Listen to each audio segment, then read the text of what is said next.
മാന്യമഹാജനങ്ങളെ, ഇന്ന് രാവിലെ 12 മണിക്കുള്ള ഷോയാണ് ഞാൻ പോയി കണ്ടത്. റെട്രോ, നമ്മുടെ നടിപ്പിൻ നായകൻ്റെ റെട്രോ, നമ്മുടെ സൂര്യയുടെ റെട്രോ, കാർത്തിക് സുബ്രാജിൻ്റെ റെട്രോ. ഒരു ഒന്നൊന്നര ഫിലിം ആവുമെന്നും പറഞ്ഞാണ് ഞാൻ പോയി കണ്ടത്. പ്രധാന കാരണം കാർത്തിക് സുബ്രാജ്, അങ്ങേരെ കുറിച്ച് അറിയാലോ. അടിപൊളിയായിട്ട് ഫിലിം ചെയ്യുന്ന ഒരു ഫിലിം മേക്കറാണ് ഇങ്ങേരെ വിശ്വസിച്ച് ചെന്ന് ടിക്കറ്റ് എടുത്ത് പടം കണ്ടു തുടങ്ങിയപ്പോഴേ വലിച്ചഴപ്പിൻ്റെ അങ്ങേയറ്റമായിരുന്നു. ഞാൻ കൂടുതലായിട്ടൊന്നും പറയുന്നില്ല, വലിച്ചഴപ്പിൻ്റെ അങ്ങേയറ്റമായിരുന്നു ഈ ഫിലിം. ഫസ്റ്റ് ഹാഫ് പോയി, പ്രതീക്ഷ ഓക്കെ, സെക്കൻഡ് ഹാഫിലെങ്കിലും കിടിലാക്കും. സെക്കൻഡ് ഹാഫ് വന്നപ്പോഴത്തേക്കും ദ്വാരകയിലെ കൃഷ്ണന്റെ കഥ അതാ വരുന്നത്. കണ്ടു പഴകിയ കുറേ സ്റ്റോറി ലൈൻ എടുത്ത് പയറ്റി എന്താ പറയുക, പുതിയ പതിപ്പിൽ പഴയ സ്റ്റോറി കൊണ്ടുവന്നേക്കുന്നു. പടത്തിനെ കുറിച്ച് എനിക്ക് കൂടുതലായിട്ടൊന്നും പറയാനില്ല. ഒന്നാന്തരം വാളിപ്പീല് പടം.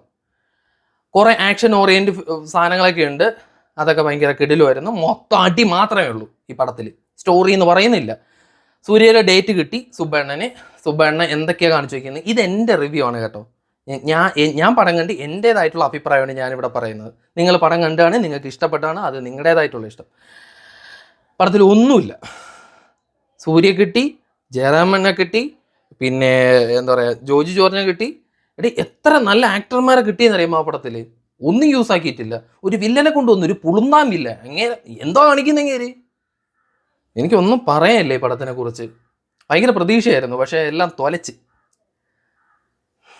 ഇനിയെങ്കിലും ദയവ് ചെയ്ത് സൂര്യ ഇനിയുള്ള ഫിലിമെങ്കിലും ചെയ്യുമ്പോൾ നല്ല സ്ക്രിപ്റ്റ് നോക്കി ചെയ്യും. മറ്റേ പണ്ട് ലാലേട്ടൻ വന്ന ഒരു ഇതാണ്, കണ്ടാശനി അങ്ങനെ ഇങ്ങേരൊക്കെ തൊടുന്ന എല്ലാം ഏറുപടക്കങ്ങളാണ്. അതേപോലെയാണ് റെട്രോ. ഇപ്പം എന്താണെന്ന് വെച്ചാൽ നിങ്ങൾ കമൻറ്റിൽ പറഞ്ഞു. ശരി എന്നാൽ ബൈ. ഓഫ് ആവുന്നുമില്ലല്ലോ, റെട്രോ പോലെ.